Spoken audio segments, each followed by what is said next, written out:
let's assume that you don't have any yarn at all. Before you go shopping, there's a couple of things that you should keep in mind. What are you going to be making? What kind of care are you going to plan to use for it? Is it something that's going to be delicate, seldom used, that it's okay to hand wash, dry flat? Is this something that's going to be needing to be washed a lot? Machine wash, machine dryable, that sort of thing.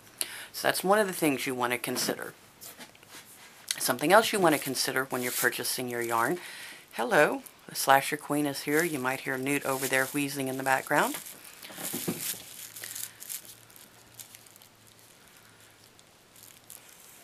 So care instructions is one.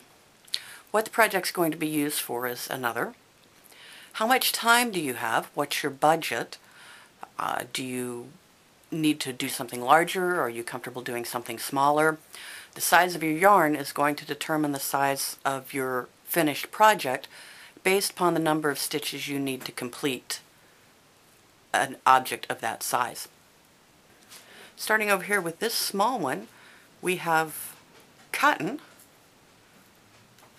recommended machine wash, dry flat. Slightly larger suggested hook size we have for this one. It seems to be the same, but the manufacturer recommends a slightly larger hook, probably to accommodate this little bit of texturing that we have on this yarn. This one that you see here is probably the workhorse of yarn, especially for beginning knitters and crocheters. This is typically when people think about yarn, this is kind of what they're going to see before they start learning about all the wonderful and varied possibilities. Inexpensive yarn, very sturdy, machine washable, machine dryable, lots of different colors. Check out the texture, see what you think about it. So to make a 4x4 object using this yarn, you're going to have to use fewer stitches than if you were to use this more slender cotton yarn. Now suppose you're like me and you love your fun fur, your eyelash yarn, your novelty yarn. This seems to be a pretty slender thread with all this fluff hanging off of it. It's actually about the same size as these other two over here, but it's considered a little bit bulkier because of the stuff hanging off of it. Novelty yarn, eyelash yarn, boa, lots of different names for it. Fur, fun fur, fake fur, faux fur. I just call it fun. It's one of my favorite yarns. I enjoy working with this yarn. It's kind of hard to work with when you first get started. Easier, I think, if you're crocheting than if you're knitting. But because it has all this extra stuff on it, it's kind of hard to see your stitches.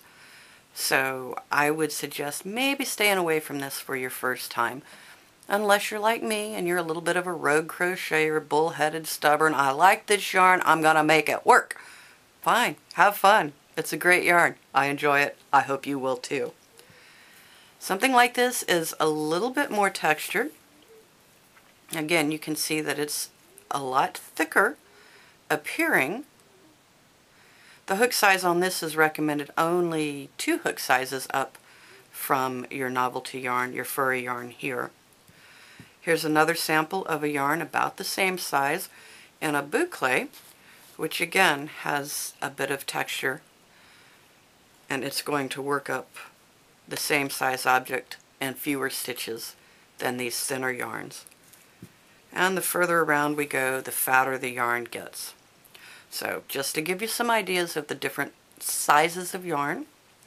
Now, it doesn't have to be yarn purchased as being called yarn from a yarn shop. Use your imagination. What do you have that you can make yarn shaped? Okay, this crunching over here, no, I didn't forget to put a plastic bag away from the work area. You can actually knit with plastic bags, crochet with plastic bags. Cut them into strips, make them into strands, and get to work on them, crocheting them or knitting them. Again, type of use. I would not use this so much for a pet blanket because it's not really warm. It's kind of annoying sound.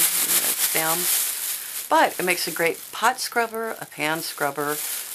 They make great bags. I've seen people make jewelry out of them. So something to keep in mind if you're desperate for string, Your yarn shop and your craft stores are closed. It's 3 o'clock in the morning and you must crochet now. Go cut up a plastic bag.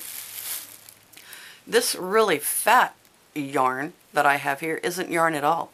It's actually a nylon rope, I believe, for an anchor. And it works up really big, really fast. This is probably going to be a welcome mat. It's a little more difficult to work with because it doesn't have quite the give to it that the other yarn does. But again, look around, see what you have. Do you have any old pillowcases? Do you have any old t-shirts, old fleece? Cut those into strips, make them into strands, and crochet them. It all depends on what you have available, what you want to purchase, what you're going to make, and how you're going to need to take care of it. The care instructions for your yarn, look on the label. When you look on your label, it's going to tell you what size knitting needle you should use according to the manufacturer, or what size crochet hook. This one's suggesting an N for the Americans, or 10mm for our UK friends. And it's going to give you the international symbols as far as the care instructions, or it's probably also going to give you instructions on there as well without having to use the symbols. This is 100% acrylic, machine wash, machine dry. It's a nice fat little yarn. It's not scratchy, it's kind of squishy, it's got a nice little texture to it. It's suggesting an N hook at a minimum. Using slip stitch crochet for this, I would use at least a Q hook. So, read your labels. That's another thing it says on here, is how much is in these skeins or these balls. And you want to make sure you have enough to finish your project. Something that's a little misleading, this looks like it has a lot of yarn in it. This looks like, look, see how much smaller this is than this? You would think you're going to be getting a lot more yarn in this. Not so, because this is smaller, it takes up less space, so there's actually a whole lot more yarn in here than there is in here. Makes sense, because you're going to have to use a whole lot more stitches using a slender yarn than you are a fat yarn. Bottom line is, whatever you like the feel of, whatever's going to work well for your care instructions, and what you want to play with and you can afford. So, happy shopping. I can't wait to see what you purchased.